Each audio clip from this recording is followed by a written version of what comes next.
ఇవాళ AP CM Chandrababu హైదరాబాద్లోని ఎన్టీఆర్ భవన్కు రానున్నారు. ఈ సందర్భంగా చంద్రబాబు నివాసం వరకు భారీ ర్యాలీ చేపట్టి స్వాగతం పలకాలని తెలంగాణ టీడీపీ నిర్ణయించింది. చంద్రబాబు నాలుగోసారి సీఎంగా బాధ్యతలు చేపట్టిన తర్వాత తొలిసారి ఎన్టీఆర్ భవన్కు రానుండడంతో టీడీపీ శ్రేణులు భారీ ఏర్పాటు చేశారు. తెలంగాణ భవన్లో టీడీపీ నేతలతో సమావేశమై పార్టీ బలోపేతంపై నేతలకు చంద్రబాబు దిశానిర్దేశనం చేయనున్నారు. ఇక ఇదే అంశానికి సంబంధించిన మరింత సమాచారాన్ని మా ప్రతినిధి శ్రీనివాస్ అందిస్తారు.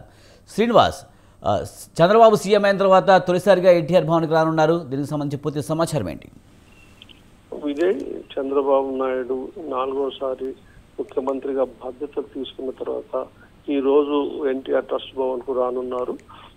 జూబ్లీహిల్స్ లోని ఆయన నివాసం రోడ్ నంబర్ 65 నుండి భారీ ర్యాలీతో బంజారాహిల్స్ లోని ఎన్టీఆర్ ట్రస్ట్ భవన్ కు భారీ ర్యాలీ నిర్వహించనున్నారు. అనంతరం ఎన్టీఆర్ ట్రస్ట్ భవన్ లో 11 గంటలకు తెలంగాణలోని ముఖ్య నేతలతో భేటీ కానున్నారు. ముఖ్యంగా తెలంగాణపై కూడా చంద్రబాబు నాయుడు ప్రత్యేక దృష్టి సారించనున్నారు.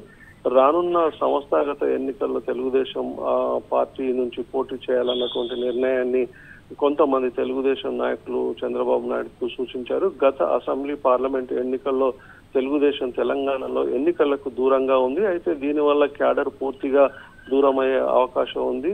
ముఖ్యంగా తెలంగాణలో బీసీ, ఎస్సీ, ఎస్టీ వర్గాల నుంచి తెలుగుదేశం పార్టీకి బలమైనటువంటి క్యాడర్ ఉండడమే కాకుండా చాలా చోట్ల పార్టీ బలంగా ఉంది. ఆ చోట్ల పార్టీ గెలుపు కోసం పనిచేసేటువంటి క్యాడర్ ఉండడం వల్ల రానున్న సంస్థాగత ఎన్నికల్లో పోటీ చేయాలన్నటువంటి నిర్ణయాన్ని చంద్రబాబు నాయుడు దృష్టికి తీసుకువెళ్లే అవకాశం ఉంది. అదే విధంగా చంద్రబాబు నాయుడు కూడా తెలంగాణలో పార్టీ పునర్వైభవం తీసుకురావడానికి కావాల్సినటువంటి సూచనలు, సలహాలు కూడా తెలుగుదేశం నాయకుల నుండి తీసుకునే అవకాశం ఉందని చెప్పవచ్చు. ప్రధానంగా గత ఎన్నికల్లో ఇటు జనసేన, బీజేపీ కూటమితో పోటీ చేసినటువంటి తెలుగుదేశం తెలంగాణలో కూడా ఆ పార్టీలతో కలిసి పనిచేయాలన్నటువంటి ఆలోచనతో ఉంది. ముఖ్యంగా తెలంగాణలో టీడీపీకి పూర్వవైభవం తీసుకురావడానికి కావాల్సినటువంటి వ్యూహరచన ఈ రోజు చేసి ఇక్కడ ఉన్నటువంటి తెలుగుదేశం నాయకులకు దిశా నిర్దేశం చేయనున్నారు.